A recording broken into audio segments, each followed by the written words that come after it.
Good evening, ladies and gentlemen. My name is Nemeka Onyeka Obiri. Let me quickly run you through in the next 5 minutes what you need to know about reserves of a country and foreign exchange float management. And you've heard and you saw the report of Bloomberg that in a period of less than 2 months, Nigeria has blown away in less than 1 month over $2.1 billion of our foreign reserve in defending the Naira. See, there's nothing wrong in defending the Naira. Every country manages the exchange rate of their country to that of foreign currencies, convertible currencies, major currencies. And they do it to be able to control trades and all the rest of them. China deliberately devalues their yuan to be able to make their export more competitive for a very productive economy. As much as possible, you will lower the value of your currency to be able to make your export very, very, very attractive. The Vietnamese are also a productive economy.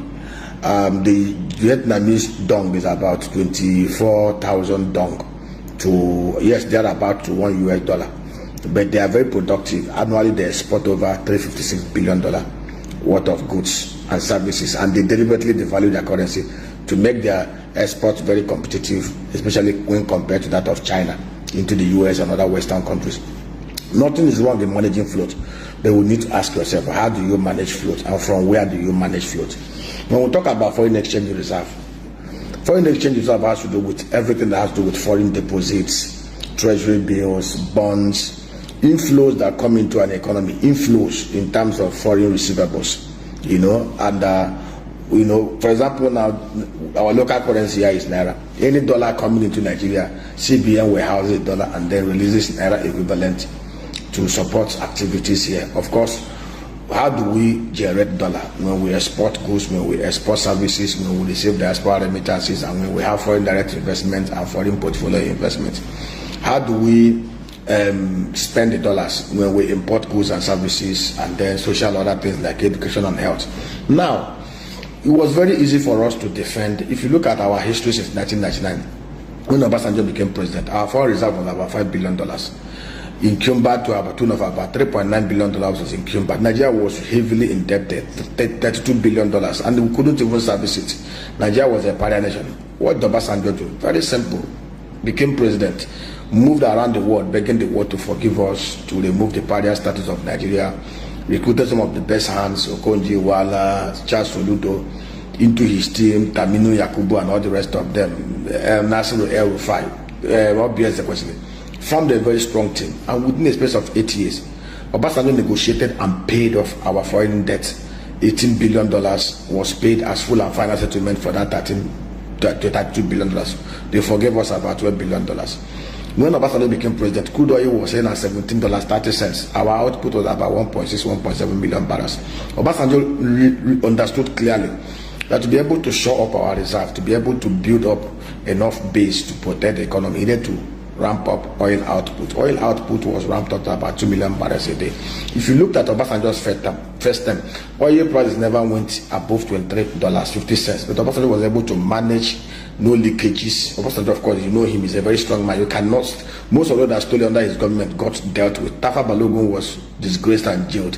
A lot of people. Obasanjo was a strong man. He was the one that started the EFCC with Nuhu Ribadu. And Nuhu was very effective. Give it to Nuhu Ribadu. Nuhu Ribadu to tomorrow remains the most effective EFCC chairman Nigeria has ever had. In fact, the fear of Nuhu Ribadu was the beginning of wisdom. Of course, you saw he injected $15 million.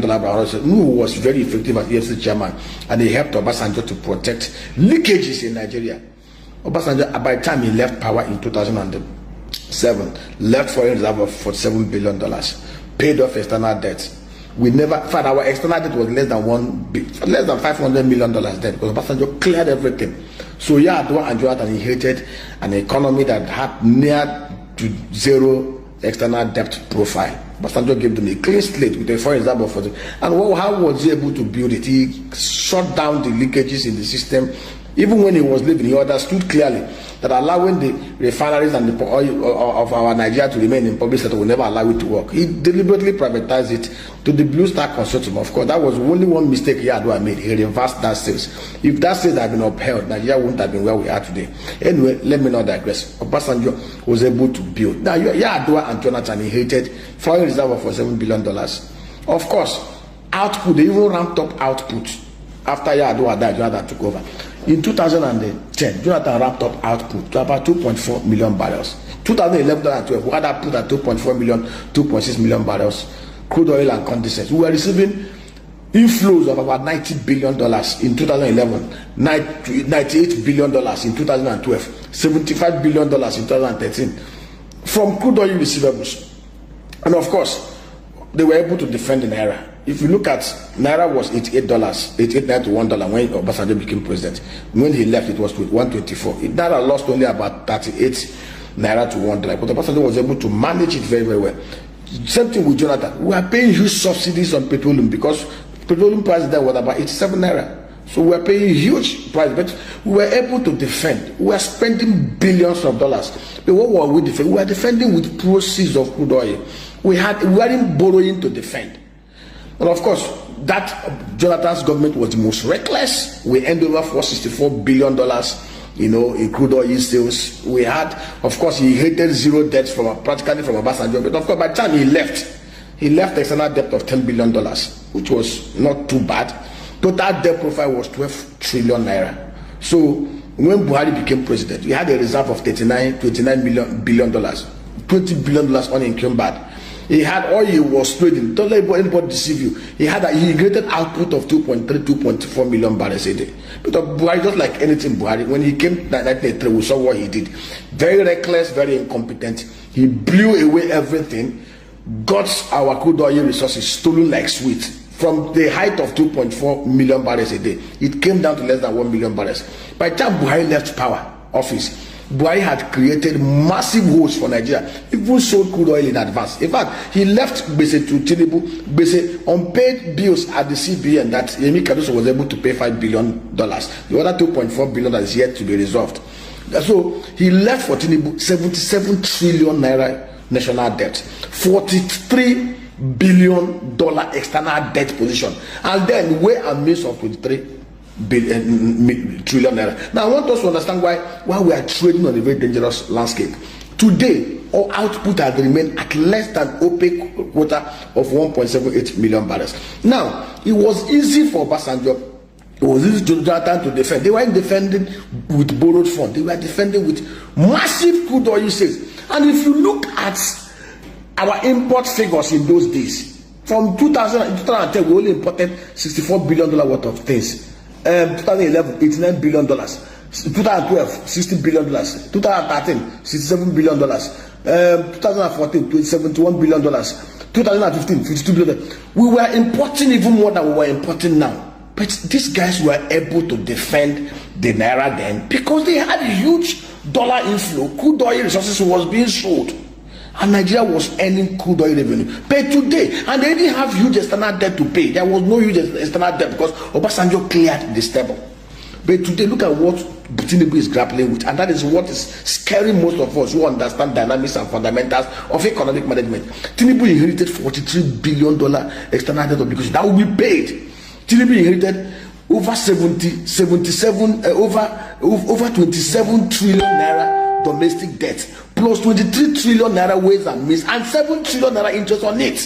This $43 billion external debt will be paid. There's going to be a service element to it. There's going to be repayment to it. And now, crude oil resources that will have helped us to cushion and defend the Naira, just like the Jonathan era.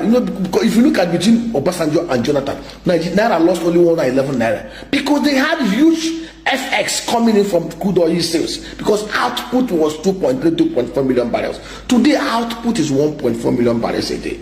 Tinubu inherited $43 billion external debt that will be serviced and repaid. Now, what are we using to defend this thing? The crude oil trickles that are coming in will not be enough to defend this. Already, there was a Reuters report that NNPC, you saw what El Rufai said, they wasted 8 trillion Naira in subsidy in 8 months. Tinubu should be asking questions. And there's even a rumor that there's even this allegation that they are owing over $3 billion unpaid obligations to those that supplied us with PMS. Now the question is, what are we using to defend the Naira? Under Obasanjo, under Jonathan, we had huge oil resources that we used. Today, we don't have that leisure. We are borrowing monies to defend the Naira. Over the last 3 months, we have taken almost about $4 billion by way of foreign portfolio investment at a very expensive rate of 21%. That simply means by this time next year, we will have an obligation of $4.7 billion to pay for the first quarter. And who knows how much we are going to borrow this second quarter and third quarter and fourth quarter. If we do not cut down on the insecurity, Obasanjo did not have the kind of insecurity that Tinubu has now. Even Jonathan. Now, we are battling insecurity across every sector. So sometimes when we talk like this, we are not criticizing out of malice. We are trying to help this government to be able to take the right step to protect Nigerians and itself. And what do?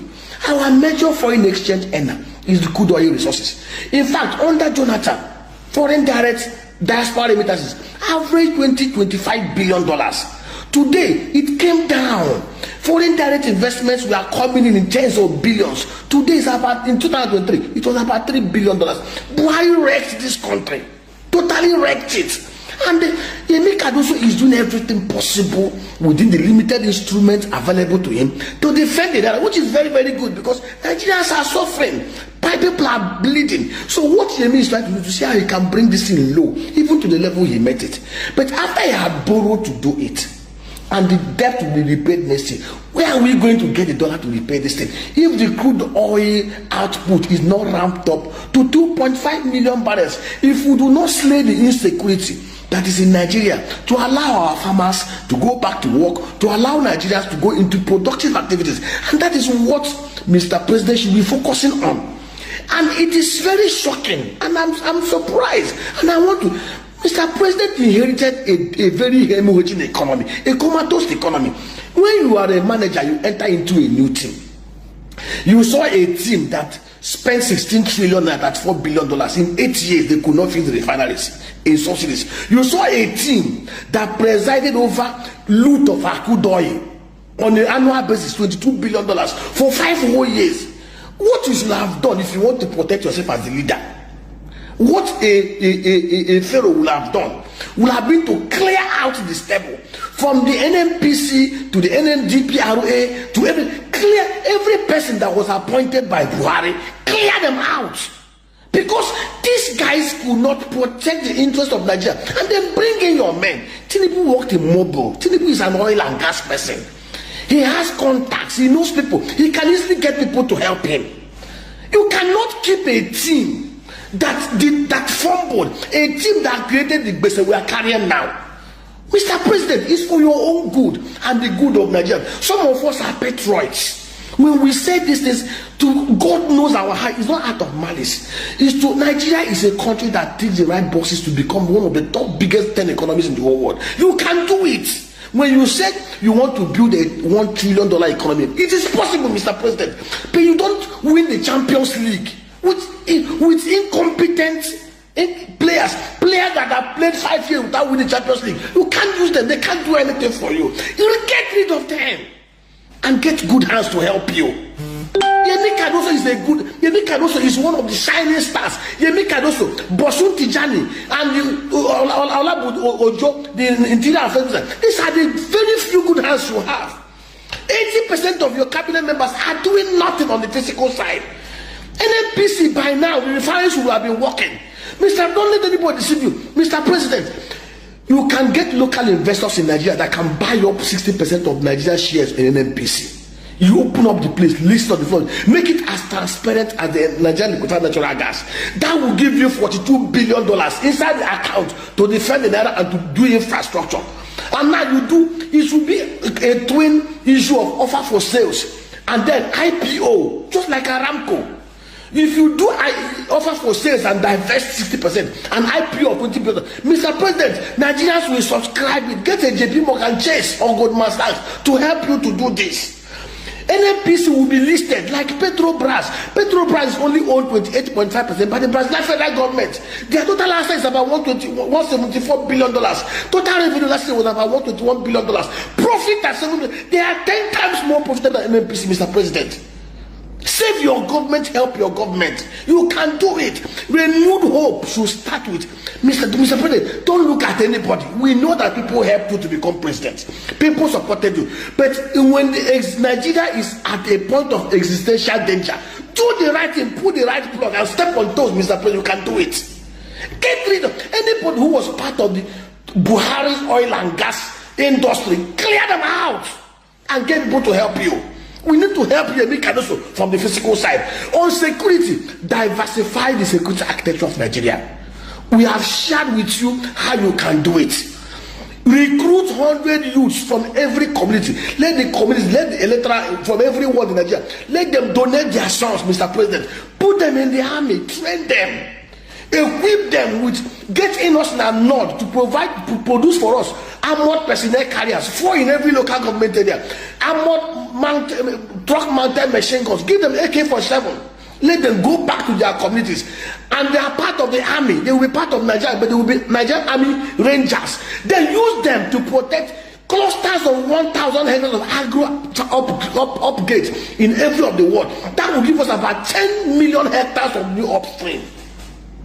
Clear them out. Let them use them to clear out the bandits. Mr. President, when you provide 24/7 security in Nigeria and you fix the oil and gas sector, I tell you, you are halfway into getting the $1 trillion economy that you've envisaged. And the EFCC is doing a good job. They should go beyond chasing those who are using $20. Oluko they can do it. Unshackle him. Go after the former governors. Recover our monies, Mr. President. When you do these things, second term becomes easy for you. God bless you.